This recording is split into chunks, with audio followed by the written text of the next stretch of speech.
Blender. Blender. Naku, uso yan ngayon para sa mga malalamig na inumin. Correct. Paano naman kung nagbe-blend ka, tinamad yung, yung user. Oo. Yung isang buong yelo, inilagay na niya. Okay. So ang mangyayari, mag-stack up ito.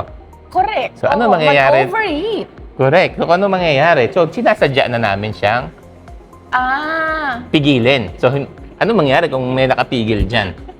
Pero, sige. Sorry naman. Hindi ko naman naisip na meron talaga mananadya ng gano'n.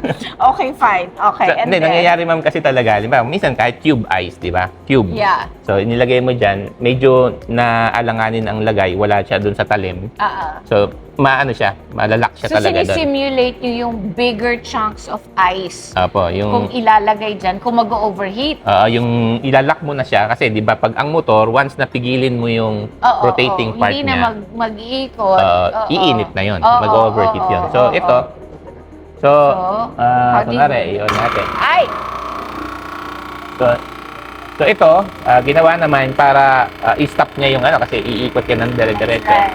And then, Saan makikita kung So, merong fault? after nyan, pero during testing, ino-observe namin kung umuusok, kung Okay. hindi nagbabago yung ano nangyayari sa kanya. And then, after that, ini-inspect namin sa loob kung ano nangyari. How long? Hanggang sa, kumbaga huminto na siya, or hanggang sa mag-stable condition. Kasi usually ito, yung mga magaganda, uusok na, nakikita nyo?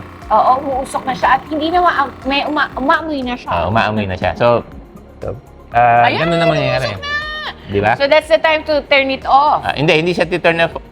Ginawa lang natin kasi baka maano kayo. Right. Pero sa totoo yun, didiretso namin yun. Didiretso lang? Hanggang makita mong, minsan meron kaming tinetest dito talaga mag-aapoy na siya. Ooh! So yun bagsak yung mga ganon.